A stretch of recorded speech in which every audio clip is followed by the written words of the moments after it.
सलाम अलैकुम दोस्तनि खे अॼु असां सिंध जे अॻूणे चीफ मिनिस्टर ऐं सिंधी क़ौम परस्त अॻवान साईं मुमताज़ अली भुट्टे सां मिलायूं था ऐं तमामु घणियूं तारीख़ी हक़ीक़तूं ज़ाहिर करण जे लाइ असां साईं खां वक़्तु घुरियो। साईं तव्हांजी वॾी महिरबानी, तव्हां असांखे वक़्तु ॾिनो। पाण अॼु सिंध जी सियासत ते बि ॻाल्हाईंदासीं, तव्हांजे ख़ानदानी पूरे कंट्रीब्यूशन ते, तव्हांजे चङाइनि ऐं तव्हांजे उणाइनि ते बि ॻाल्हाईंदासीं त हीअ जीअं सिंध जे ईंदड़ नसुलनि ताईं असांजो रिकॉर्ड महफ़ूज़ रहे। What I want to do is to record history which is with you, which you have gone through and which you personally managed also as administrator of Sindh, as even martial law administrator of Sindh, if I correctly remember. त पाकिस्तान ठहियो 47 में, 48 में कराचीअ खे सिंध खां धार करे मर्कज़ जे हवाले कैपिटल कयो वियो। उनखां पोइ सिंध जी जॾहिं उनखां पोइ वञणु नथो लॻे, 54 में अञा बि वधीक सिंध सां तादियूं थियनि थियूं। As soon as you and Bhutto sahab come in two power, त तव्हां सिंध जी मालिकी सिंधी माण्हुनि खे मोटाए ॾियण जे लाइ जेके एफर्ट्स कया, जेके हिस्टोरिकली रिकॉर्डेड एफर्ट्स आहिनि, सिंधी लैंग्वेज बिल, कराचीअ में सिंधी माण्हुनि खे ॿीहर आबाद करणु, उन ज़माने खां वठी थोरो यादगिरियूं पंहिंजूं कुझु ॿुधाइजो महिरबानी करे। साईं, उहो वक़्तु असां आया हुआसीं इक़्तिदार में तमामु मुश्किल वक़्त में। पाकिस्तान टुटी चुको हो, जंग में असां शिकस्त खाई चुका हुआसीं, माण्हुनि जो मुराइल ॾाढो लो हुयो ऐं ना उमीदीअ जी फिज़ा हुई ऐं को इहो कोन पियो चई सघे त अॻिते छा थींदो। इन सूरत हाल में असां आयासीं। मुल्क में मार्शल लॉ हुयो, मार्शल लॉ एडमिनिस्ट्रेटर हुयो ऐं जॾहिं उन इक़्तिदार भुट्टे साहब जे हवाले कयो त भुट्टो साहब बि चीफ मार्शल लॉ एडमिनिस्ट्रेटर जी हैसियत में उन इक़्तिदार संभालियो। न त ॿी कॉन्स्टिट्यूशन त हुई कोन, ॿी का अहिड़ी अथॉरिटी हुई कोन। उन वक़्तु जेको माहौल हुयो उन में जेकॾहिं कानूनी क़दम खणणा हुआ त उहो सॼो मार्शल लॉ लॻल हुयो।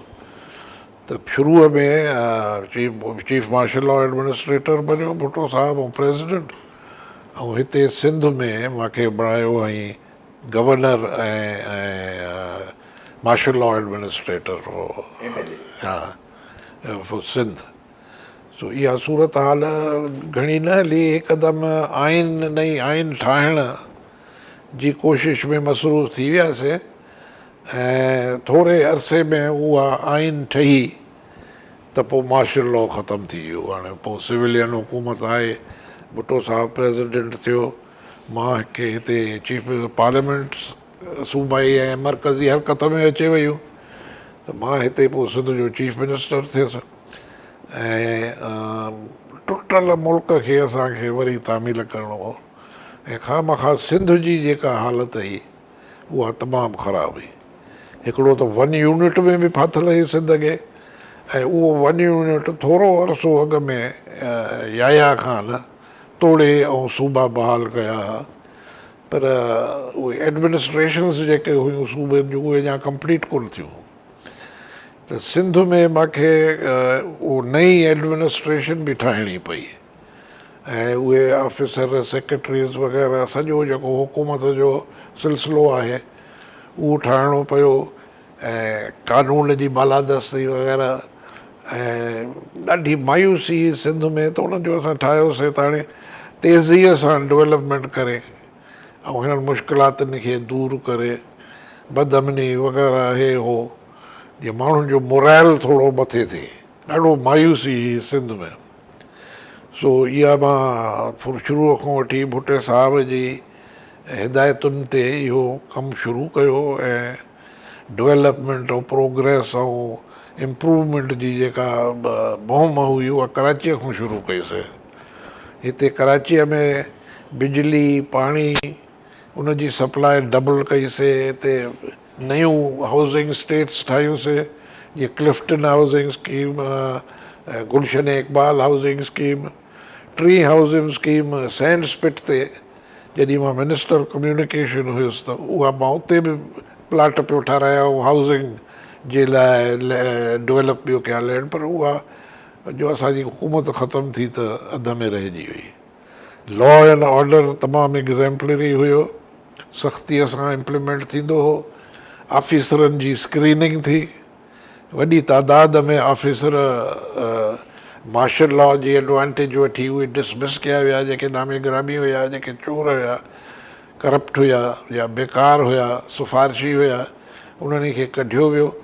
इन्हनि सभिनी ॻाल्हियुनि जो असरु तमामु पॉज़िटिव निकितो। ऑफिसर शाही बि कुझु सिधी थी, ऐं जेके अर्जेंट प्रॉब्लम्स हुया उन्हनि खे हल कयो वियो, या हल करण जी प्रोसेस शुरू थी पई, जेका माण्हुनि ॾिठी ऐं मुतमिन थिया। अहिड़ी तरह पोइ वरी उहो जेको भुटे साहब अवाम सां वाइदो कयो हो त सिंधीअ खे, सिंध में उन्हनि ॾींहंनि में तनज़ीम पई, तहरीक पई हले, ख़ासि करे शागिर्द तबिके में, त सिंधीअ खे ऑफिशियल लैंग्वेज कयो सिंध जी। सो उहा त अंग्रेज़नि जे वक़्त में त सिंधी थींदी हुई इस्तेमालु ऑफिसनि में, पर बाज़ाब्ता क़ानूनी हैसियत हुनजी कोन हुई। प्रैक्टिकल टर्म्स में कोर्टनि में ऑफिसरनि में जिते किथे सिंधी इस्तेमालु थींदी ई हुई। हाणे जंहिं सूरत में हुन याहिया ख़ान उर्दूअ खे नेशनल लैंग्वेज बणाए छॾियो, त सिंध में वॾो प्रेशर डेवलप थियो त सिंधी जेका अंग्रेज़नि बि याहिया ख़ान सिंधी में लिस्टूं कोन ठाहियूं हुयूं इलेक्शन जूं, इहा ॻाल्हि हुई। ऑफिशियल उर्दू खे क़ौमी ॿोली क़ाइदे आज़म डिक्लेयर कयो हो बंगाल में जॾहिं ढाका वियो हो। इलेक्टोरल लिस्ट जो मसइलो हो, जंहिंमें लाला कादर वारा बुख हड़ताल ते वेठा, जे मां तव्हांखे यादि ॾियारियां। हा हा, त उहो उर्दूअ में हुयूं न, त उन्हनि जो चवणु हो त जंहिं सूरत में हीअ नेशनल लैंग्वेज थी आहे ऐं सिंध जी ऑफिशियल लैंग्वेज अंग्रेज़नि बि एक्सेप्ट कई, ऑफिसरनि कोर्टनि जिते किथे सिंधी हलंदी, त हाणे उनखे बाज़ाब्ता सिंध जी क़ौमी ज़बान सिंध सूबे जी ऑफिशियल लैंग्वेज बणायो। इन ते ॾाढो प्रेशर हुयो। सो भुटे साहब वाइदो कयो त जेकॾहिं असां इक़्तिदार में ईंदासीं त पोइ ईअं कंदासीं। पोइ आख़िर उहो वक़्तु बि अची वियो जो उहा जेका वाइदो हो, प्रॉमिस हुई, उहा पूरी करणी पई।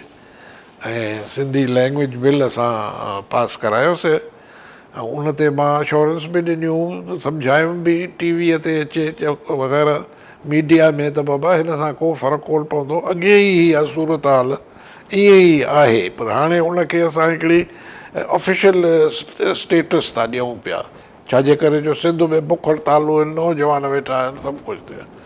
पर हिते इहा असांजे ख़िलाफ़ हिकिड़ो इहो कंप्लेंट बनाए, उर्दू स्पीकिंग जेके हुया उहे पंहिंजा शख़्सी गर्ज़ नवाब मुज़फ़र वारा हूंदा हुआ, उहे पूरा करण जे लाइ उन्हनि ग़लति फ़हमी फैलाई। हा, जंग इहा हेडलाइन आई त उर्दू का जनाज़ा है धूम से निकिले, ऐं त उन्हनि माण्हुनि खे चवंदो तव्हांखे हाणे को हक़ु कोन हूंदो, तव्हांखे समुंड में फिटिकंदा, तव्हांखे कढी छॾींदा, सॼी ग़लति ॻाल्हियूं बिल्कुलु उन्हनि माण्हुनि जे ज़हन में विहारियूं हुयूं, ऐं इहा मूवमेंट हली। पर इहा मूवमेंट में नुक़सानु त ज़रूरु थियो, पर एॾी का ॾिघी मूवमेंट कोन हुई, रुॻो 4 ॾींहं हली हुई। हा, 4 ॾींहं हली हुई ऐं उन ते क़ाबू पातो वियो हो। ऐं मां पोइ जॾहिं टीवीअ ते वञे बिल उहो पढ़ियो, ॾेखारियो माण्हुनि खे त हे आहे बिल, बाबा हिन में ॾिसो त छा आहे, त उन में घणा माण्हू मुतमिन थिया, फ़ोनियूं आयूं। भला तव्हांखे यादि आहे त भुट्टो साहिबु टीवी ते आयो, जंहिंमें हाथ बांध के माफ़ी मांगता हूं, कराची में अमन करियो, इहो यादि अचेव थो? हा, उन बि इहो कयो हो, सिंध जो दौरो कयो हुई, उते वञी चयईं त मां सिंधी बिल मां पास करायो आहे वग़ैरह, क्रेडिट वरितई। वरी जॾहिं कराचीअ में आयो त हिते माफ़ी घुरियई, पर हाणे उहो वॾो हो, असां छा कयूं। हिते चीफ मिनिस्टर हाउस में हुन कचहरी कई ऐं कराचीअ जा वफ़दनि सां हिते मिलियो, घुराए उन्हनि खे, ऐं मूंखे मुजरिम बणायो, मुंहिंजी कुर्सी धार विधी ऐं उते पासे में जवाबु ॾिए थो। हा, त जवाबु त मां ॾियां पियो जेके क्वेश्चन्स खणनि हा। लॉयर जी हसन शेख हूंदो हो उन्हनि ॾींहंनि में, हसन शेख लॉयर हूंदो हो, ऐं उहो असेंबली जो, नेशनल असेंबली जो मेंबर हो। लॉयरनि जो मसवत जॾहिं आयो त उन्हनि चयो त हिन खां इस्तीफ़ा वठो। हा, इस्तीफ़ा वठो। त भुटे साहिबु चयो त मां तव्हांखे ॿुधायां त हू इस्तीफ़ा अॻे ई ॾेई चुको आहे। Was it surprise for you or not? You're expecting that. न इहो हे हाणे हुननि जेको कंप्लेंट कयो उनजी त मूंखे ख़बर कोन हुई, पर it's a matter of principle. जेकॾहिं हुते को निफोड़ पैदा थियो ऐं को नुक़सानु थियो त I was morally bound to give my resignation. जेका भुटे साहिब खे मां ॾिनी हुई उन फाड़े फिटी कई त चरियो थियो आहे छा। पोइ हिननि खे ॿुधायो हिन भुटे साहिब त बाबा उहो इस्तीफ़ा त कॾो को ॾेई चुको आहे, पर मां क़बूल कोन कई आहे। पोइ चुप थी वियो, पर उते जेके मां जवाब ॾिना ऐं जेको अॻे उन खां कुझु थोरो थी चुको हो, मां टीवीअ ते तक़रीर कई हे हो, त मामिलो घणो थधो थी वियो हो। इहे 3-4 ॾींहं शख़्सी मुफ़ाद हासिलु करण जा मदनी, नवाब मुज़फ़र हा इहे ॾेढो उन्हनि इहो शोर मचायो ऐं इन में का शइ कान्हे। तव्हां ॾिठो त उन ॾींहं खां पोइ कहिड़ो फ़र्क़ु आयो। तव्हांखे हटाए छॾियो। फेडरल मिनिस्टर फॉर कम्युनिकेशन तव्हां थी वियो न उहो त पोइ घणो न इहो 72 में जून 72 में थिया फसाद ॿोली वारा जे ॿियो ॾियारो बिल पास कयो हो 72 जून। हा, ऐं मुंहिंजो जेको असां तव्हांखे हिलाल पाकिस्तान में 10 सर जो ख़िताबु ॾिनो हो, बिकॉज यू हैड said had I got 10 lives I will make them कुर्बान ऑन सिंध।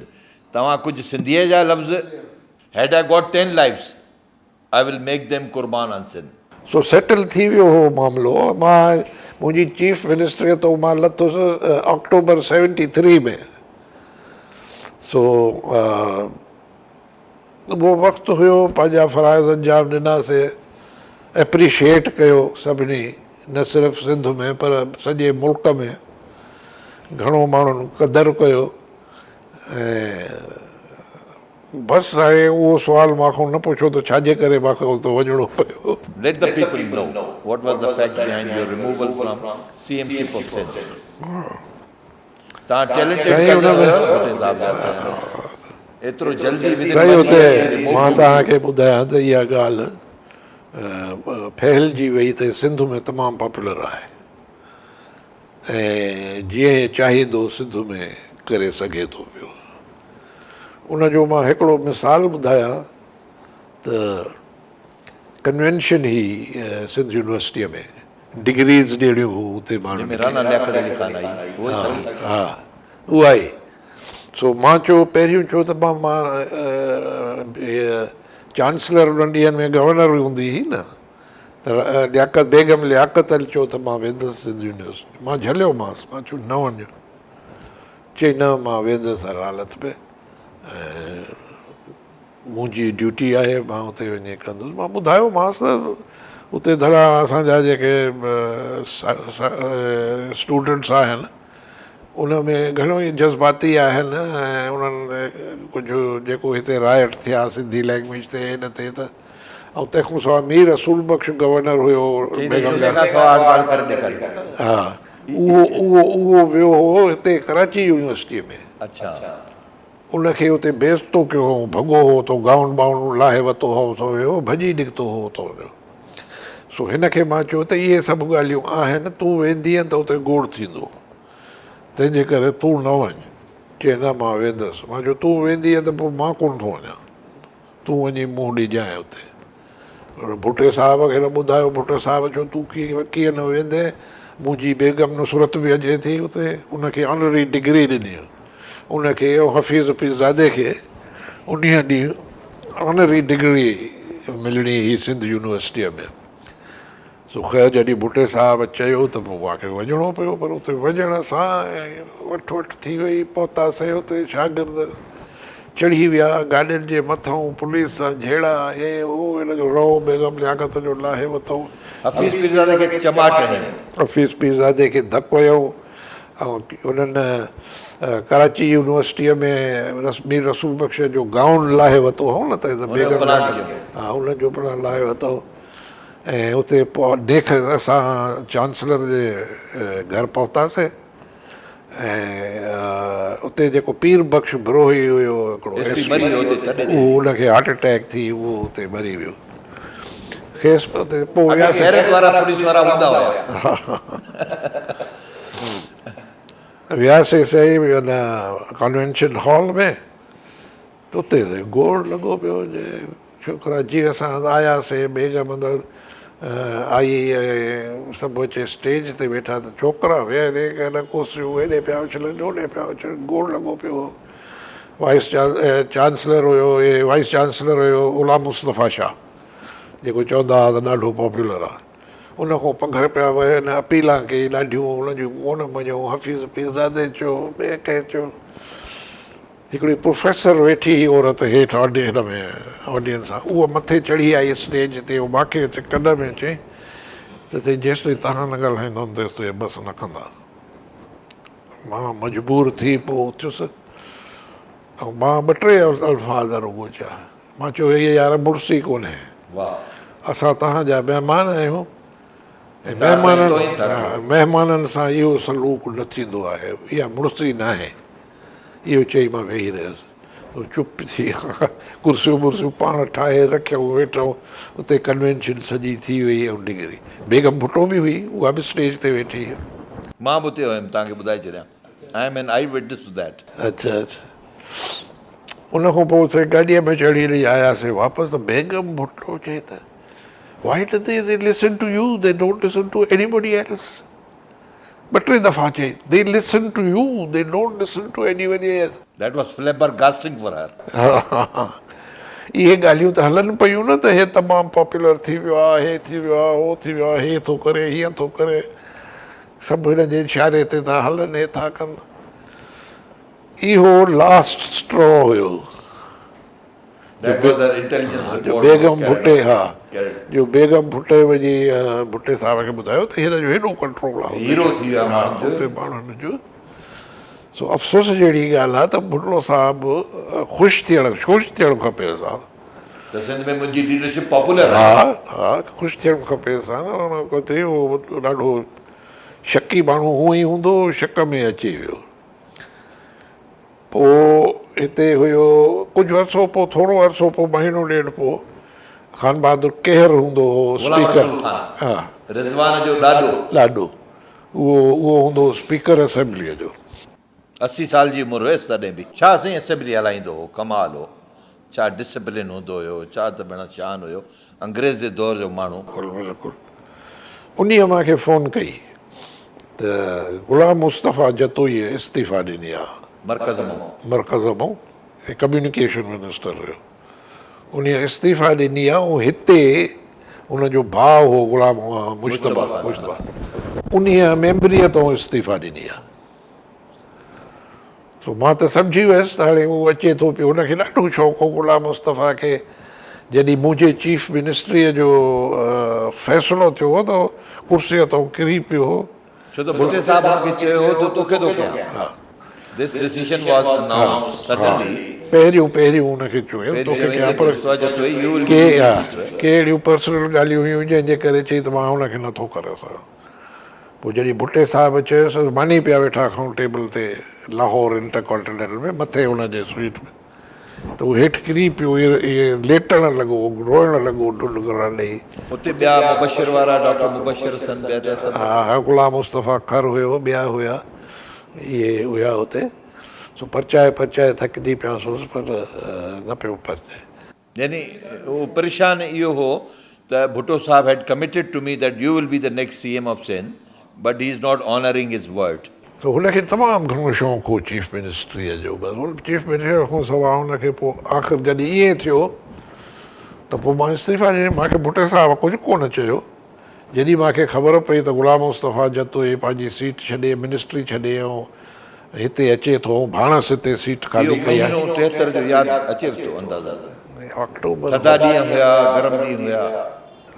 नवंबर या अक्टूबर हुयो ॿोॾाई कराची में अख्तर कॉलोनी मंज़ूर कॉलोनी बिल्कुलु ॿुॾी चुका पाणी सॼो शाहराह फैसल ते बि हुयो तव्हां जीप पिया हलायो मां तव्हां सां गॾु वेठो आहियां एज़ चीफ रिपोर्टर ऑफ हिलाल पाकिस्तान तव्हां मूंखां पुछो पिया त हिन पाणीअ मंझां मां सैलाब मां जीप हलाए पियो वञा कीअं थो कयां ड्राइवरी त मां चयो त you are very good driver तव्हां चयो त पोइ इन ई मां बुख न मरंदुमि तव्हांखे माना हुन ज़माने में ख़बर पइजी चुकी तव्हां no longer going to be the CM of Sindh. जंहिं मूंखे पोइ इतलाह मिलियो ऐं पोइ मां इस्तीफ़ा मां शिकार कंदो हुउसि हिते ठठे में। तव्हां वेंदा हुआ ॿेले में हा जमाल ख़ान लगारी वटि शिकार। कैंप हूंदी हुई मुंहिंजी, सॼा माण्हू हुते रहियल हुआ। तव्हां मशहूरु आहियो सूअर जो शिकार कुतनि वसीले कंदा आहियो। राति जो मां हितां ऑफिस कंप्लीट करे वेंदो हुउसि ऐं सुबुह जो कोई 10-11 बजे धारा मोटी ईंदो हुउसि। सो मूंखे जॾहिं इहा ख़बर पई त हाणे हे सभु कुझु थी वियो आहे, जतोई बि अचे थो, हे लिखे थो, त मां चयो इस्तीफ़ा लिखी ॾिनी मां, भुट्टे साहिब ॾे मोकिली ऐं मां इहो बि लिखियो त this is irrevocable. Very good. उन जी कॉपी रखी अथव महफ़ूज़? हूंदी कागज़नि में, कागज़ पिया आहिनि घणा, शिफ्टिंग में हेॾे होॾे थी वेंदा आहिनि। हा। सो उहो पोइ उहा एक्सेप्ट थी ऐं न मां इहा मोकिले पोइ मां हलियो वियुसि शिकार ते। पोइ उते मुंहिंजो जेको PA CM हाउस ख़ाली करे वियो।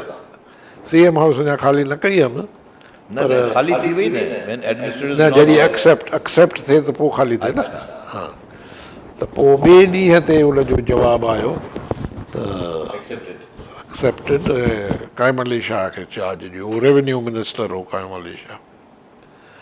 बसि पोइ उन वापसि अचे टपड़ वपड़ मां चयोमांसि त कढो हितां, घणा त कोन हूंदा, पंहिंजो घर बि हुयो। ऐं ईअं मुंहिंजी चीफ मिनिस्ट्री ख़तमु थी। पोइ मां हलियो हुयुसि ॻोठु। पर पोइ वरी इहो ईअं थियो त कुझु 5-7-8 महीना ज़रे घटि साल खनि थी वियो जो मां ईअं आउट ऑफ ऑफिस रहियुसि। मेंबर त हुयुसि नेशनल असेंबली जो। त भुट्टे साहिबु वञे पियो चाइना। मुंहिंजी शिकार जी कैंप हुई रड़ी ॿेलो आहे हिन जे मदीन में, गोलाड़चीअ जे भरिसां रड़ी ॿेलो, उते कैंप लॻल हुई शिकार जी। मां शिकार पियो कयां हुते। उते केरु हूंदा गॾु? रईस बुरगुड़ी जेको हूंदो पंहिंजे। हा हा, उहो साण हूंदो हो, पंहिंजा दोस्त अब्दुल्ला शाह हा वग़ैरह वग़ैरह। उन्हनि में कुर्बान अली शाह ठठे उन वारो, मीरपुर ख़ासि वारो, इहे सभु हुया, ॿिया बि हुया। कुर्बान अली शाह कंहिं हद ताईं उसूली माण्हू आहे जेको पाण सम्झो। हा पर उन वक़्त में वरी पोइ भॼी वियो जॾहिं ॾिठे भॻा त सभु हुई। अब्दुल्ला शाह कुझु थोरो देरि सां वारे ते भॼंदा वेठो हो पीर बख्श ख़ासि के लिए कमरे में। त मूंखे मोहम्मद ख़ान जुड़े सां मिलाए त मां मुस्लिम लीग ज्वाइन थो कयां, प्राइम मिनिस्टर मोहम्मद ख़ान हुजे तॾहिं। इहो मां पंहिंजे अखियुनि सां ॾिठो। पोइ झलियोमांसि, मां चयो अब्दुल्ला शाह सॼो कैरियर थो तबाह करी। मां चयोमांसि अब्दुल्ला शाह इहे विया भॼी ऐं बसि पोइ मां इहो सवा साल खनि ॿाहिरि रहियुसि। पोइ भुट्टो साहिबु आयो। मां सिंध जा दौरा कया पियो, माण्हू घुराइनि पिया, वॾियूं रिसेप्शन्स पियूं थियनि। तव्हां पॉपुलिस्ट लीडर थी चुका हुयो उन वक़्तु ऐं जतो ई चार्ज संभाली। हिकिड़े ॾींहुं हुन चार्ज संभाले खां कुझु अर्सो पोइ भुट्टे साहिबु मूंखे घुरायो मरीअ में। उते मां वियुसि त जतो ई बि वेठो।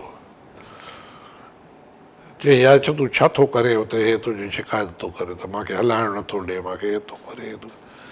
मां चयो साईं हलाइणु हाणे चीफ मिनिस्टर आहे, मूंखे का अथॉरिटी त कोन्हे, बाक़ी माण्हू मूंखे दावतूं था ॾियनि, मां वञा थो उन्हनि जे दावतुनि में। उते माण्हू गॾु थियनि था, ख़लक़ थिए थी, तकरीरूं बकरीरूं सभु कुझु थियनि था, बाक़ी मां न को एडमिनिस्ट्रेशन में इंटरफेयर थो कयां, न को जतोई जे ख़िलाफ़ु थो ॻाल्हायां, न का ॿी अहिड़ी ॻाल्हि थो कयां। सो इहे मूंखे चई त न इहे तूं दौरा बोरा बंदि कर। मां चयो हाज़ुर। पोइ वरी भुट्टो साहिबु आयो लाड़काणे, उते जलसो हो, स्टेडियम में जलसो थियो उन्हनि ॾींहंनि में। त कुझु अर्सो पोइ उते वॾो जलसो हो, वॾी ख़लक़ हुई ऐं मां बि वेठो जलसे में वेठो हुउसि भुट्टे साहिब जे पोयों। त उते लाड़काणो स्टेडियम जेको आहे उन सां रेल रोड गॾु आहे। त शाम जो वक़्तु हुयो त उतो रेल गाॾी उन पुतो हिकिड़ी लंघी उन महिल, जंहिं महिल भुट्टो साहिबु तकरीर पियो करे, त उन में बतियूं कोन हूं। भुट्टे साहिबु चयो ॾिसो रेल थी वञे, हिन में हिकु बती बि कोन थी ॿरे। मां हाणे तव्हांखे अहिड़ो कम्युनिकेशन मिनिस्टर ॾींदुसि जो न सिर्फ़ु रेलनि जूं पर सॼी सिंध जूं बत्तियूं ॿारे ॾे, सॼे मुल्क जूं बत्तियूं ॿारे ॾे। माण्हुनि वटि कुकरा कया सम्झी विया माण्हू त केरु त चयो ख़ैर पोइ मूंखे घुरायो। कम्युनिकेशन मिनिस्ट्री तव्हांखे हा, मूंखे फ़ोन आई, कुझु ॾींहं पोइ वरी फ़ोन आई त भुट्टे साहिबु तव्हांखे सोएरेगन आहे हिते सोएरेगन ही गवर्नर हाउस। मां हुन मिलिट्री सेक्रेटरी खे चयो त सोएरेगन खां अॻु मूंखे ॻाल्हाइणो आहे भुट्टे साहिब सां। हुन चयो हा, पर उहो टाइम मूंखे मिलियो ई कोन। ॻाल्हाइण जो हा, टाइम न ॾिनो। you were not ready to accept it or what? हा, न, I wasn't going to accept. पोइ मूंखे टाइम न मिलियो इहो ॻाल्हाइण जो। उते सिधो वियासीं, उते टेबल ते वञी वेठासीं। भुट्टो साहिबु आयो, सोएरेगन थी वई, सोएरेगन कईसीं। Then you became the communication minister of Communication Pakistan. minister. At that time, communication ministry was very huge. Huge. Not only railway, but TNT, shipping, ports, everything. सभु हुन में हो। रेलवे मां धार कराई त हिन खे धार कयो। रेलवे में भला प्रॉब्लम्स आहिनि, खंडरात थी वई आहे। मिनिस्ट्री तमामु वॾी आहे। हिन जे रेलवे जे लाइ 90 किलो मिनिस्टर रखो तॾहिं कमु थींदो। पोइ रखियो हो भुट्टे साहिबु धार कई। No, you were then only minister for railways. न, railway was a part of Part communication. of communication. Oh. त मां धार कराई न हुनखे। Shipping तव्हां वटि हुई, port and हा, shipping तव्हां वटि हुई, हा, TNT TNT वग़ैरह। तव्हां वटि हुई, हा, अर्बन ट्रांसपोर्ट बि पोइ ॾिनी हुयूं। urban transport. वॾनि शहर सभु ॾिनियूं बसि। पर उहो तमामु वॾी मिनिस्ट्री हुई। रेलवे तव्हांजो PNSC बिल्डिंग में जेको आहे सो दफ़्तर हो, जिते पाण इंटरव्यू बि कयोसीं। यूसुफ शाहीन वारे मैगज़ीन बरसात लाइ मां तव्हांखे इंटरव्यू कयो।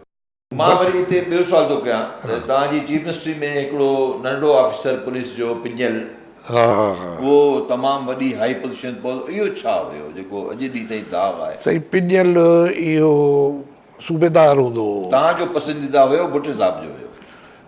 इहो तमामु ऑनेस्ट ऑफिसर हुयो। Really? हा, ऐं अफेक्टिव ऑफिसर हुयो। इनखे सभु पसंदि कंदा हुआ। सो असांजे अचण खां पोइ हिननि खे जल्दी प्रमोशनियूं मिलियूं। DSP थियो, आख़िर SP थियो, ऐं DIG बि थियो। हा, पोइ DIG बि थियो। भुट्टे साहिब जो ख़ासि हथु हूंदो हो हिन ते। उन में हिन जो पोइ मग़ज़ु फिरी वियो। हिन जो रवैयो मटिजी वियो। हे ॿियो थी वियो ॿियनि पुलिस वारनि वांगुरु, जो अॻे छड़ो हिकिड़ो सूटकेस हूंदो हुओसि जो बदिली थींदी हुअसि त उहो खणी घुमंदो हो। त पोइ वरी जॾहिं बदिलियूं पियूं थियनि त ॿियनि वांगुरु वॾा ट्रेलर ऐं गाॾा गॾु थींदा हुआ। कुझु मग़ज़ु ख़राबु थी वियो। साईं, तव्हां हाणे ज़िक्र कयो त जॾहिं when you resigned and you sent it to Islamabad, during the period between your quitting and Jatoi Sahab's takeover, Qaim Ali Shah in between was Chief Minister of Sindh for a few days in 73. That Yes, shows yes. that shows that this was the 4th time he became the Chief Minister of Sindh. हा, We always think that this was his 3rd tenure, but even if for few days he remained the Chief Minister. पर हाणे असांखे इहो बि आहे त पंजो दफ़ो बि न थिए। पंजो दफ़ो कीअं थींदो? Now he has been removed. सही रिमूव्ड वरी वोट वठी ईंदुसि परचाए। अच्छा, परचाइण न, he is not. परचाइण वारी ॻाल्हि न आहे। कुझु रहिजी वियो आहे न त चवंदुसि अचे यको ॿेड़ो बोड़ पोइ यको ॿेड़ो बोड़ पोइ त थी सघे थो। पंहिंजा सिंध जा सभु तइलीमी इदारा, स्कूल्स, कॉलेजिस, अस्पतालूं, everything has been completely destroyed. destroyed. What you had built has been destroyed. What Angrez had built, even the Britishers had built, has been completely destroyed during last 8 years. This is my own conclusion. Absolutely, sir. Absolutely. The Nawaz Sharif ke zarur chahiye hondo, the Prime Minister of Pakistan, what are you doing? Sindh is being looted, Sindh is being bankrupted. करेगा गाल बोलती है prime minister सां? हा, prime minister सां। हे इन खां election खां पोइ त हिननि जो रुख मटिजी वियो न। हिननि असांखे साण खयो हो त जेके यानी अपोज़िशन खे दड़को ॾियण जे लाइ सिंध में। पर पोइ हिननि जी उहो नानीअ वेड़ो थी वियो, उहो मुफ़ाहमती गॾु थी विया। तो कयो त अली बाबा ऐं 40 चोर बदिलासीं। तकरीरनि में सही, जलसन में चवंदा हुआ। जलसन में नवदेरे में मां जलसो करायो। घुरायो हुयो नवदेरे में उते सुन लो ज़रदारी तुम्हें उल्टा लटकाएंगे। हाँ, वो लोग शहबाज शरीफ गलियों में घसीटेंगे, ये करेंगे वो करेंगे। पर पोइ इलेक्शन खां पोइ जल्दी ई पाण में ठही विया थोरनि ॾींहंनि में ई ममनून हुसैन जो हाणे सदर आहे उहो वञी निकितो 9-0 ते हालांकि हिननि असां सां वाइदो कयो हो त उन्हनि सां कॾहिं बि असांजो 9-0 या अच्छा 9-0 वारी ॻाल्हि बि त न कंदासीं न कंदासीं बिल्कुलु न MQ तव्हांजो को लिखत में मुआइदो आहे हो हो मां तव्हांखे copy can U give me a copy of it उहो 4 नुकाती प्रोग्राम हुयो असांजो हिकिड़ो इहो त करारदाद पाकिस्तान जे फॉर्मूले ते अमल कयो कॉन्फेडरेशन वारो कॉन्फेडरेशन वारो उन्हनि चयो त करारदाद पाकिस्तान जो नालो न विझो पर ईअं लिखो त सूबनि खे ख़ुदि मुख़्तियार आहे मां चयो ठीकु आहे ॿियो हो त करप्शन सां सख़्तीअ सां फौरन असां हिकिड़ी तहरीक हलाईंदासीं करप्शन जे ख़िलाफ़ु टियों हो त जेको मालियाती कमीशन आहे उनजो फॉर्मूला आहे जेको रिकवरीअ में NFC अवार्ड रिकवरीअ में सिंध लुटिजी फरिजी थी वञे 70-80% सिंध मां वसूल थो थिए ऐं डिस्ट्रीब्यूशन में सिंध खे रुॻो 10% थो मिले पियो 10% हा 10-12% असां चयो त इन्हीअ ते नज़रसानी कयो इहो रिफॉर्म कयो इहो ऐं ॿियो जेको चोथों नुक़्तो हो त MQM ऐं पीपल्स पार्टीअ सां कॾहिं बि ठाह न थींदो इहे 4 नुक़्ता हुआ उन्हनि अग्री कयो हिन ते असां हुननि सां वियासीं You signed it and they also did they?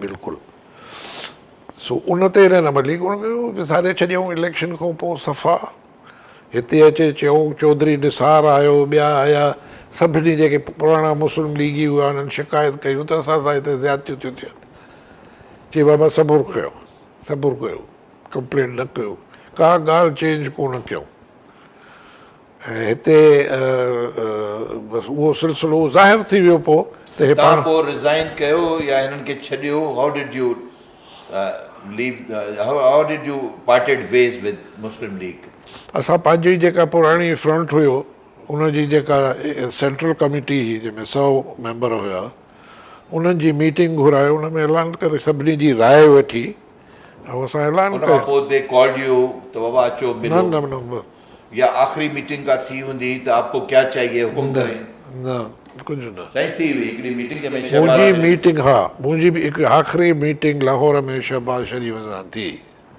मां हुनखे ॿुधायो त शिकायतूं आहिनि हे आहिनि उहो आहे हुन मूंखे चयो त मां तुंहिंजी मीटिंग थो करायां प्राइम मिनिस्टर सां ऐं मां बि वेहंदुसि शहबाज शरीफ़ चयो त मां बि वेहंदुसि मां मीटिंग थो करायां तुंहिंजी शहबाज 7 ॾींहंनि जे अंदरि सो मां हुते रही पियुसि लाहौर में 7 ॾींहं गुज़री विया त 8 ॾींहं न वञी 10 ॾींहं त कुझु कोन मां हलियो आयुसि ऐं अॼु ॾींहं ताईं वरी का कॉन्टेक्ट कोन थी आहे उन खां पोइ हिकिड़ी गाड़ी मीटिंग थी जंहिंमें तव्हां हिननि खे चयो त आपने वादा किया था कि बेनज़ीर के कातिलों को गिरफ्तार करेंगे का अहिड़ी तव्हांखे यादि अचे थी सभु मां हिननि खे यादि ॾियारायो पुराणियूं ॻाल्हियूं ऐं पर हिननि हिते चौधरी निसार आयो अचे हिते मीटिंग कयईं मुस्लिम लीगनि सां उन्हनि खे चयईं बाबा तव्हांखे हिननि सां हलिणो आहे उन ते त ॿियनि बि इतराज़ कयो हिकु चयो न तव्हांखे हिननि सां गॾिजी हलिणो आहे शिकायतूं विकायतूं छॾे ॾियो हिनखे चयईं त तव्हांखे पीपल्स पार्टी जी सिंध गवर्नमेंट सां कोऑपरेट हा कोऑपरेट करिणो आहे शिकायतूं विकायतूं न कयो हिनखे छॾियो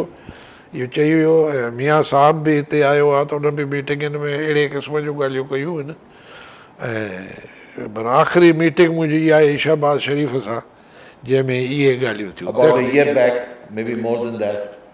ऑलमोस्ट ईयर या कहिड़े महीने में ई जुलाई में ई अगस्त में ई ख़ासि आहे गौसली शाह त असुलु पुराणो उन्हनि जो आहे ऐं चीफ मिनिस्टर रहियो आहे डिफेंस मिनिस्टर रहियो आहे उन्हनि जो साथी सफ़ा वेझो साथी सो उन मूंखे ॿुधायो त मूंखे चयो हूंदो तोखे प्रेसिडेंट कंदासीं पर कुझु कोन हुन सां बि बसि कटे छॾियऊं सफ़ा ऐं इहो त हाणे ज़्यादती न करिणो हो त चवनि हा बाबा हाणे नथो थी सघे माफ़ु कयो पर इहे वाइदो करे ऐं पोइ गुम थी वञणु पुठी ॾेई बीही रहण इहा त ज़्यादती आहे मुनासिबु न आहे पोइ असां घणो सबुरु कयोसीं त माण्हू चवंदा त हाणे हिननि खे कुझु कोन मिलियो आहे तॾहिं था भॼनि पिया कुझु कोन मिलण जे करे मूंखे त हुननि चयो अमीर खे मुंहिंजे पुट खे मिनिस्ट्री ॾिनऊं मूंखां नवाज़ शरीफ़ 2 दफ़ा पुछियो त छा खपे तोखे त तूं चओ। मां चयो त मूंखे कुझु कोन खपे, बाक़ी हे मसाला आहिनि इहे हल कयो जी करेंगे, पर पोइ थियो कुझु कोन। मां इहे 2-3 दफ़ा मां यादि बि ॾियारायो त मसाला आहिनि उन्हनि खे हल कयो, कुझु कोन। हे हिननि इहे ज़रदारीअ खे घुराए राय विंड ऐं 70 ताम खारायूंसि, इहो जेको उनखे जेके चवनि पिया त गलीअ में घसीटेंगे टांगेंगे, उनखे राय विंड घुराए ऐं 70 ताम खारायूं उनखे, ऐं इहो बसि पोइ उतो खां पोइ इहो रोयो। 70 ताम सरकारी ख़र्च ते करायूंसि। से पाण खे बि कहिड़ी परवाह अथसि। पाण कोन कंदा आहिनि, इहे माण्हू ख़र्चु न कंदा आहिनि। ख़ैर मूंखे यादि थो अचे त पंहिंजो तव्हां जॾहिं फारूक लगारी साहिबु प्रेसिडेंट बेनज़ीर जी गवर्नमेंट खे डिसमिस कयो हो, सिंध जा चीफ मिनिस्टर थिया हो, I think that was for 3 or 4 months। Election जे लाइ फारूक लगारी अचो, उन सां तव्हांजे इमेज ते ॾाढो नेगेटिव इम्पैक्ट पियो। उहे सिंधी नौजवान यूनिवर्सिटी ऐं कॉलेजनि जा who use to love you, adore you, like you, respect you. कुझु असां ख़ुदि बि फील कयो त हीअं जंहिं नमूने थिए थी dismissal of the government and constitution, इहो सुवाल करे वरी मां ईंदुमि अॼोके दौर में जेकॾहिं अहिड़ो वाक़ियो थी वञे, ही डिसमिस थी वञनि, छो त हीअं चौधारी रड़ लॻी पई आहे। व्यू पॉइंट इज़ त हिते फेयर इलेक्शन थिए थी कोन, रिगिंग हितां जो इलेक्शन जो कल्चर बणिजी वियो आहे।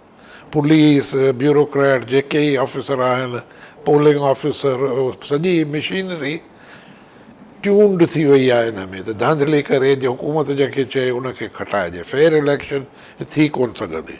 फ़ौज अचे हिते इलेक्शन कराए, मां हुन ट्विटर ते विधो आहे इहो कल्ह, त फ़ौज अचे, ऐं स्टेटमेंट बि आई आहे मुंहिंजी कल्ह छपी, फ़ौज अचे 3 महीननि जे अंदरि इलेक्शन कराए, ऐं तंहिंखां पोइ जेका गवर्नमेंट ठहंदी उहा मुल्क हलाए, फ़ौज इलेक्शन कराए। पर हूअ ॻाल्हि मां तव्हांखे ॿुधायां जो मुंहिंजो निगरान वज़ीर आला थियण जो सबबु इहो हो त मूंखे फारूक लगारी प्रेसिडेंट हुयो, उहो मुंहिंजो पुराणो ख़ानदानी तालुकात उन्हनि सां, उनजे पीउ सां, लाॾे सां असांजा, ऐं दोस्त बि हुयो मुंहिंजो पुराणो। उन मूंखे घुरायो, उन चयो त हे असांखे तूं हिते हिननि खे कढूं था, तूं असांखे इलेक्शन कराए ॾे हिते फेयर इलेक्शन। छाजे करे जो हिते इंटरनेशनल टीम्स बि असां घुरायूं आहे, यूनाइटेड नेशन जा रिप्रेज़ेंटेटिव जेके ऑब्ज़र्व कंदा, उहे कंदा, ऐं सिंध में वॾी धांधली थींदी आहे, तूं असांखे इहा कराए ॾे इलेक्शन फेयर। सो बसि उन इलेक्शन खे करे हुन सां पर्सनल तालुकात जे करे 3 महीननि लाइ तव्हां पोइ इहा इलेक्शन फेयर कराए सघियो? बिल्कुलु बिल्कुलु, सभिनी एप्रिशिएट कयो मूंखे। जेके फॉरेन ऑब्ज़र्वर्स हुया उन्हनि कॉन्ग्रेचुलेट कयो, फारूक लगारी ख़ुशि थियो, किथे गोड़ गमसान न थियो, माण्हू कोन मुआ, बंदूकूं कोन छुटियूं, फेयर इलेक्शन थी। मूंखे नवाज़ शरीफ़ जॾहिं तंहिंखां पोइ मिनिस्टर थियो, प्राइम मिनिस्टर, त नवाज़ शरीफ़ मूंखे चयो thank U very much for doing a fair election. हा हा, उहो कंदो। सो इन करे हुनजे पर्सनल तालुकात जे करे मां हुन त हाणे मूंखे 2 दफ़ा इहा ऑफर थी आहे, गवर्नरशिप जूं बि ॻाल्हियूं निकितियूं मूंसां, मां चयो मूंखे न खपे। सो आहे इहो त जेकॾहिं कंहिं उहिदे ते माण्हू फ़राइज़ अंजाम नथो ॾेई सघे, पॉज़िटिव रिज़ल्ट नथो प्रोड्यूस करे सघे, त पोइ अहिड़ी क़ौम सां निमक हरामी न कबी जो उन्हनि जे ख़र्च ते पलिजे बि ऐं उन्हनि जी का ख़िदमत न करे सघिजे। त उहो मां उन करे कयो हो। तव्हां इन मलक रियाज़ वारे मामले ते कॾहिं को आवाज़ु बुलंद कयो आहे त बाबा हीअ जेका सिंध जी ज़मीनूं तीनवाल वेठो करे ज़रदारी को, इन जे हीअ ज़ाती मिल्कियत आहे, हीअ ख़ानदानी आहे, व्हाट इज़ दैट? मां ज़रदारीअ जे हर क़दम ते जो आवाज़ु उथारींदो आहियां, ॿियो कोई कोन थो करे। मां ई आहियां जेको हुन चोर खे चोर कोठींदो आहियां ऐं ॿिले खे ॿिलो कोठींदो आहियां। मां हर क़दम ते ज़रदारीअ जे ते एतिराज़ु कंदो, जेको एतिराज़ जोॻो हूंदो आहे। छाजे करे जो हिन जी जेका पॉलिसी आहे, हिन जा ऑब्जेक्टिव्स आहिनि पैसा ठाहिणु, ॿियो हिनखे ज़िंदगीअ में कुझु कोन खपे, छड़ो पैसा ठाहिणा आहिनि। सो हर क़दम मां त इहो ॿुधो आहे, मां तस्दीक कोन कई आहे, त हेठि सतह ते MNAs ऐं MPs जे लेवल ते उन्हनि खां बि हे हिसो पती वठे थो पियो। ऐं इहा ॻाल्हि आम आहे, स्टॉक ऑफ द टाउन, हा हा बिल्कुलु ब्यूरोक्रेट्स जे अपॉइंटमेंट, SSP, हा SHO, सभिनी ते वठनि था पिया पैसा। सो हे त आयो आहे उहो जेको हिन जो असुली पेशो आहे चोरीअ वारो हरामखोरी वारो, उहो वेठो करे थो, हे आदत खां मजबूर आहे ऐं हिन जी निशानदेही मां हर वक़्तु कंदो आहियां। I know that. But what I want to say that तव्हां रेजिस्ट कयो मलिक रियाज़ वारे इन सॼे फ्रॉड खे। न रेज़िस्ट कीअं कयूं, छड़ो असां ॻाल्हाए सघूं था, ॿियो छा था करे सघूं। तव्हां किथे ॻाल्हायो कोन ते मां सेमिनार, स्पेसिफिकली कोन ॻाल्हायो आहे मलिक रियाज़ जे बारे, छाजो डिटेल मां वटि कोन हा, पर जनरली त मां ॻाल्हायो आहे हिन ते। कराचीअ जे सिंधी ॻोठाणनि जिन जा ॻोठ, जिन जा क़ब्रस्तान बुलडोज़ करे ज़ोरीअ ज़मीनूं हिननि हासिलु कयूं बैरिया टाउन लाइ, they did protest for months together, went to the high courts and supreme court. उन मामले में तव्हांजी जेका ख़ामोशी आहे उन ते माण्हू थोरो शक कनि था त अलाए छो हिसो पती आहे मुंहिंजो, आई डोंट नो, बेहतर दोस्ती आहे, संगत आहे, छा आहे, आई डोंट नो कंहिंसां हुजी सघंदा न सही, मां कॾहिं ज़िंदगीअ में इन मिलियो मामले ते तव्हांखे थोरो openly U should come out. सही, कंहिं करे कंहिं कजे, ऐं ॿुधे कोई कोन थो, मूंखे डिटेल्स कोन हा हिन जा, ख़बर कोन हुई। इहा त हाणे ज़ाहिर ॻाल्हि आहे त हिननि जो हिसापती हूंदा, हुन में हिनखे हिन कंसेशन्स मिलियूं आहिनि, पर स्पेसिफिक नॉलेज मां वटि फैक्ट्स एंड फिगर्स कोन आहिनि। मुंहिंजो ई ख़्यालु आहे त मां तव्हांखे थोरा ख़ानदानी बैकग्राउंड जा बि सुवाल कयां। जी For the knowledge of the progeny and the living people, they should know where Bhuttos came from and when did they come to Sindh and settle down here. Yeah. Bhutto family or Bhutto tribe. That's what I Yeah. want to know.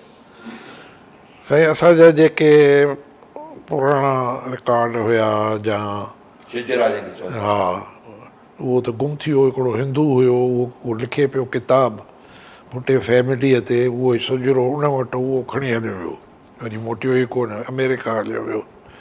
पर पुराणा ॻाल्हियूं कंदा आया आहिनि न, वॾा नंढनि खे ॿुधाईंदा आया आहिनि, फैमिली ट्री बि आहे असांजी हुते टंगी पई आहे, त जैसलमेर खां आया 14हीं सदीअ में, 14हीं सदीअ में जैसलमेर खां आया, उन्हनि वटि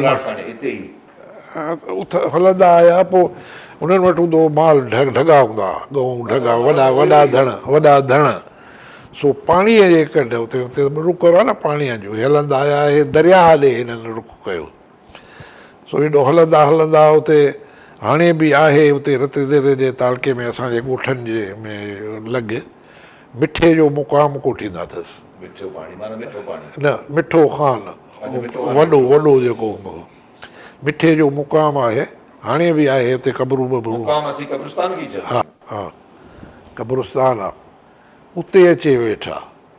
पोइ दरिया परियो वेझो, पाणी हिते जाम हो।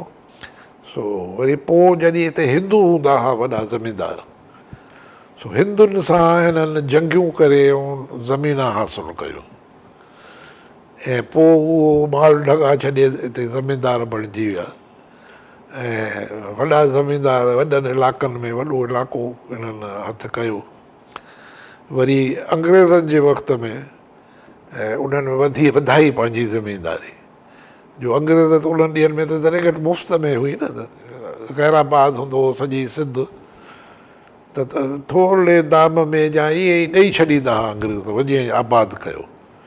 सो उन वक़्त में हिननि घणियूं ज़मीनूं आबाद कयूं, हथु कयूं, ख़ासि करे जॾहिं बिराज सिस्टम इहो थियो, सखर बिराज ठही, त असांजा वॾा ॾाढा सुलझियल हूंदा हुआ, ॾाढा प्रोग्रेसिव टाइप जा हूंदा हुआ। उन ॾींहं जे एजुकेशन मुताबिक़ एजुकेटेड हुया। ऐं इहा जैसलमेर जा असांजा माइट भट्टी राजपूत बि जॾहिं आया हुआ त शाह अब्दुल लतीफ़ भिटाई जो उस्ताद नूर मोहम्मद भट्टी हो, अॼु खां 300 वरे शाह अब्दुल लतीफ़ भिटाई जो जेको उस्ताद हुयो, असां किताबनि में पढ़ियोसीं, नूर मोहम्मद भट्टी, ही माइग्रेट, हिज फैमिली माइग्रेटेड फ्रॉम जैसलमेर। भिटाईअ चयो आहे सिंध समो काछे चनो भट्टी जैसलमेर, चौथो थियो चुवतो, त तव्हां भुटा बि असुल राजस्थान राजस्थान। असां वटि उहे उन्हनि जा तरारियूं, बंदूकूं, लिबास ज़रिए ते उहे थी विया। अयूब ख़ान जे मार्शल लॉ में असांजे वॾनि सभु सरेंडर करे छॾिया। पर अंग्रेज़नि जेको ख़िताब ॾिना शाहनवाज़ ख़ान भुट्टे खे सर जो, उनखे तव्हांजे वालिद साहब खे नवाब जो, त इहो छा? असांजे लालिस्ताद खे अंग्रेज़नि न ॾिनो आहे, माण्हुनि ॾिनो। तव्हांजे वालिद खे अंग्रेज़नि कोन ॾिनो? न अंग्रेज़, नवाब नबी बख्श ख़ान। हा, नवाब नबी बख्श ख़ान अवाम नॉट फ्रॉम अंग्रेज़। न।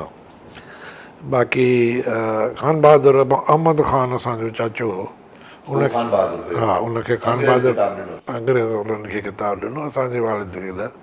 हालांकि असांजो घर सरदारी घर भुटन खां शुरूअ खां वठी ऐं हुयो, ऐं असांजो चाचो सरदार वाहिद बख़्श हूंदो हो, पीर बख्श ख़ान भुट्टो जेको हुयो, उनजो पुटु, उनजो पीउ, उनजो पीउ। हा, उनखे सॼे मुल्क जे भुटनि पग ॿधाई, फोटू वोटू आहिनि।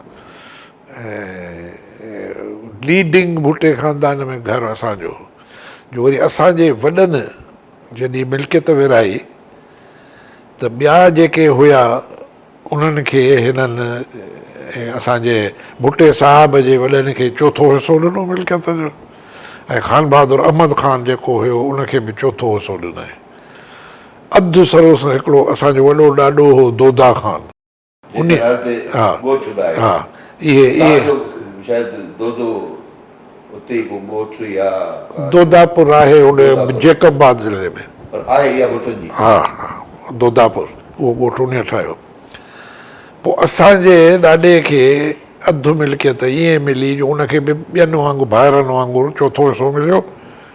वरी जेकी असांजे वॾे ॾाॾे दोदा ख़ान पंहिंजे लाइ जेको चोथों हिसो रखियो उहो बि असांजे वॾे ॾाॾे खे ॾिनई। त अधु मिल्कियत जेका आहे सो उन्हनि खे आई, ॿी जेके ब्रांचिस आहिनि उन्हनि खे चोथों हिसो। हाणे लैंड रिफॉर्म खां पोइ त बसि 5-7 हज़ार ज़मीन हूंदी आहे। हा, पोइ ख़ानदान बि असांजो वॾो आहे, हर कंहिंजे नाले ते अलॻि आहे। न कैरामत बि आहे, घणी बैरात बि आहे। असां 20,000 एकड़ ज़मीन सरेंडर कई। तव्हां सरेंडर कई हुई, हारनि खे मिली हुई? हा हा बाबा, पर चवनि था त कूड़ा खाता हुआ हारनि जा, रुॻो ई नाले मात्र थियो सॼो। भुट्टोज़ लैंड रिफॉर्म्स वर फ्रॉड, इट वाज़ नॉट जेन्युइन लैंड रिफॉर्म। हा, पीपल वरी इन्वेस्टिगेट करे ॾिसनि न, रिकॉर्ड पिया आहिनि। 20,000 एकड़ ज़मीन साईं असांजी, ऐं भुट्टे साहिब ऐं ख़ान बहादुर अहमद ख़ान जे ब्रांच जी 10,000। 30,000 एकड़ असां भुट्टे ख़ानदान सरेंडर कया। हा, उन लैंड रिफॉर्म में ॿिया सभु ज़मीनदार ज़मीनूं बचाए विया। कुझु कोन, सभु ज़मीनदार जेके हुयासीं रिश्वत ॾेई पाण बचाया। असांखां रिश्वत घरी वई पर असांजे पीउ न ॾिनी। हुन चयो मां ज़मीन रिश्वत न ॾिनी आहे, न वरिती आहे, न कॾहिं ॾींदुसि। ॿियो मीर बंदहली टालपुर जी 1,00,000 एकड़ ज़मीन हुनजी वई। हा हा हा, सो असां ॿिनि जेके ख़ानदान आहिनि उन्हनि ज़मीना सरेंडर कयूं, ॿिए कंहिं कोन्हे, थोरा थोरा नाले मातर हे हो। पर हू चवनि था त भुट्टो साहिबु ॿाहिरां जॾहिं पढ़ी आयो त कुझु तव्हांजे भुट्टो ट्राइब जे सीनियर मेंबर्स चयो त सर शाहनवाज़ भुट्टे जो पुटु आहे, हिन ते पग भुटनि जे सरदारी जी हुजे, जंहिं ते वॾो गोड़ थियो, पग लाइ पिटी कई वई, कुझु अहिड़ो वाक़ियो थियो? सरदार हुयो, सरदार पीर बख्श ख़ान, उहो सरदार जीअरो हो, सभु भुट्टो साहिब ॿिया सभु। पुटु जॾहिं थियो वरी वाहिद बख्श नाज़री, तव्हां हुनखे एक्सेप्ट न कयो? न, असां एक्सेप्ट कयो, सभिनी कयो। पोइ तव्हां कीअं थियो सरदार? उनखे त पोइ मारियो वियो न, उनखे क़त्ल कयो वियो हो, मर्डर थियो हो। ऐं तंहिंखां पोइ जेको उहो वॾनि चयो त हाणे हुनजो पुटु औलाद त हुनखे हुई कोन, हुनजी शादी कोन थी, यंग मैन। पोइ भुटनि चयो त हाणे असांखे चॉइस करणी आहे, छाजे करे हेरिडिटरी त खातो ख़तमु थियो न। पोइ भुटनि पाण में फ़ैसिलो करे, सॼे पाकिस्तान जे भुटनि, बलोचिस्तान में आहिनि, पंजाब में आहिनि, सिंध में आहिनि, उन्हनि इहो फ़ैसिलो कयो ऐं उहे माॾे आया त तव्हां एक्सेप्ट कयो। इहो क़ौम जो फ़ैसिलो। पर जे तव्हां चयो आहे त I am a progressive person, I don't want to accept this सरदारी सिस्टम व्हिच भुट्टो साहिब हैड रिमूव्ड फ्रॉम बलूचिस्तान। शीशक ख़तमु कई वई, चई पती जेका सरदार खे मिलंदी। भुट्टो साहिब सरदारी निज़ाम जे ख़िलाफ़ हो, you are part of that cabinet. जे तव्हां चयो त बाबा इहा पग मूंखे न खपे, मां हिकिड़ो सही ख़्याल माण्हू आया। साईं भुटनि जा ॿी का क़ौम जेका आहे उहे जॾहिं सरदार था चूंडनि त उनखे खणी कंहिं प्लेटफॉर्म ते या कंहिं पेडेस्टल ते कोन था विहारनि, उनखे वहाइनि था गॾह वांगुरु, जे गॾह काॾे ज़रूरत कहिड़ी? मूंखे उन्हनि जी ख़िदमत करणी हुई। एॾी वॾी पॉपुलेशन आहे, भुटनि जी क़ौम आहे, अॻु ई कयां पियो मां। हिकिड़े ई ज़िले में त आहे लाड़काणो ज़िलो, वधि में थोरा घणा जेकोबाद या सकर। जेकोबाद सखर ठठे तो ई आहिनि, हिते कराचीअ में बि भुटा साईं फैमिलीज़ आहिनि, पर आहिनि न जेकोबाद में आहिनि, जिथे नवाब शाह में आहिनि, हर ज़िले में आहिनि हितां जे भुटा। हाणे फ़ैसिला तई था कयो भुटो ख़ानदान में जेके डिस्प्यूट्स। बसि पोइ हाणे त उहो सरदारी सिस्टम हले ई कोन थो न साईं, जिथे को बि जंहिंजी सहूलियत आहे उहो ऑब्सलीट आहे। हा हा, हाणे बुढनि खे जिथे वणे थो वञी पंहिंजा मसइला हल कनि। लोकल जेको सरदार हूंदो हा, उते उन सां ठही वोट मोट बि उनखे था ॾियनि, कमु बि उन खां था वठनि। त पोइ इहो प्रैक्टिस ई बेकार थी, जेकॾहिं मां सही पियो चवां। हा हा, इहो बेकार आहे। उन्हनि एॾो ज़ोर ॾिसोन करे छॾियो त हिकिड़ो नओं मिसाल क़ाइमु थिए त बाबा मां सरदारी सिस्टम जे ख़िलाफ़। मां त उन्हनि खे चवंदो आहियां त बाबा मां सरदार न आहियां। Publicly if U डिसोन it U will gain lot of popularity. न, उन में त चवंदा त हाणे चीप पब्लिसिटी थो ॻोल्हे। भुटनि जे लाइ दर खुलियल आहे, कहिड़े वक़्त बि अचनि त ख़िदमत असां कयूं था। असां जे कंदासीं त न सरदारी न खपे त इहो क़ौम जी हिकिड़ी बेइज़ती थींदी, जो मां फिटी करे छॾी उन्हनि जी सरदारी। उहे चूंडनि से मां काथे थो चूंडाए वठां, भुटा मां वटि पाण सभु मिली आया, तॾहिं मां हाणे भलो मिली ॿिए वटि वञनि। भई सरदारी उहा जेके पैसा था वठनि पंहिंजे क़ौम खां, जेके मुफ़्त में उन्हनि खे वहाइनि था, बेघर था कनि, उन्हनि खां क़ुर्बानियूं था वठनि, उन्हनि खां हर क़िस्म जी। असांजो त दर खुलियो पियो आहे, भुटो हुजे, शेख हुजे, कोरी हुजे, केर बि हुजे। तव्हां त ॾिसो न, माण्हुनि जा लीडर आहियो न, तव्हां पाण खे हरू भरू महदूद करे छॾियो हिकिड़ो। इहो जस्ट सही महदूद मां न आहियां, पर पाबंदी थोरी आहे, जो कंहिं क़ौम जो सरदार आहे त ॿिए कंहिं सां ॻाल्हाए ई कोन, ईअं न थींदो आहे। बहरहाल आई थिंक के तव्हां इहो फ़ैसिलो ग़लति कयो। This is what I feel. जीअं तव्हां मुस्लिम लीग सां जॉइन करण जो फ़ैसिलो कयो, at that time also I felt त पंहिंजी पार्टी खे ईअं डिसमेंटल करणु, एतिरनि सालनि जो पोरियो महिनत। साईं पंहिंजी पार्टी सिंधनि में कोन्हे, चाड़ो कोन्हे, सफ़ा ना उमेद थी माण्हू। कॉन्फेडरेशन में तव्हां सां अताउल्ला खान बेंगल उन ज़माने में गॾु हुयो। हा, वली खान वारा गॾु हुया लंडन में जॾहिं तव्हां। वली खान कोन, अफ़ज़ल बंगिश। अफ़ज़ल बंगिश, ठीकु आहे, मज़दूर किसान पार्टी वारो। हा, अताउल्ला खान बेंगल हुयो, ऐं हफ़ीज़ पीज़ादो बि हुयो। हा, तव्हां सां शुरू हेॾो जेके अचकज़ई बेनज़ीर बि तव्हांखे येस कई हुई। न न, इहे अचकज़ई वारा जेके आहिनि इहे बि हुया। कीअं शुरूआत थी आहे त कॉन्फेडरेशन ते Pakistan instead of federation should become a confederation where only 4 subjects to the center and rest should go to provinces and there should be complete autonomy. इहो तव्हांजो पंहिंजो आइडिया हो। ठीक, बिल्कुलु बिल्कुलु इहो वाइदो करारदाद पाकिस्तान में आहे 1940 वारे में। 1940 छो नथा ॿीहर तव्हां रेस कयो? Why don't you? सही कयूं था, को अचे बि न। ॿियनि जी उते हुया बलोचो पश्तूनी त हलिया विया, हिते जो आयासीं जिया जो दौर हो, उहे सभु हुया लंडन, उहे लीडर उते लंडन में असां ठाहियो। तव्हां हिकिड़ी कॉल ॾियो जे अॼु तव्हांजे हिकिड़ी कॉल ॾियो, मां सम्झां थो जेकॾहिं इफ यू वांट टू त बलूचिस्तान फ्रंटियर माना केपीके ऐं सिंध जा क़ौम परस्त गॾिजी अचो त पाण 1940 रेज़ोल्यूशन ते पाण में हिकिड़ो इताद ठाहियूं। Is it feasible? Of course it's feasible. कॉल मां ॾींदो रहंदो आहियां, ॾींदो रहंदो आहियां। साईं हू छॾे भॼी विया न असांखे, जॾहिं मां वञी जेल में पियुसि त हे छॾे विया न। हा न, ज़िया जे दौर में जॾहिं लंडन में 86 में इहा ठाहे, मूंखे पाकिस्तान जे लाइ कन्वीनर मुक़ररु कयूं त मां हलियो आयुसि पाकिस्तान। हो न आया, हिते मां तहरीक शुरू कई फ्रंटियर में, बलूचिस्तान में, सिंध में वॾो रिस्पॉन्स मिलियो। ते पोइ ज़ियाउल वरी वाड़े छॾियो, मूंखे वाड़े छॾियईं त पश्तून बि हलिया विया ऐं बलोच बि हलिया विया।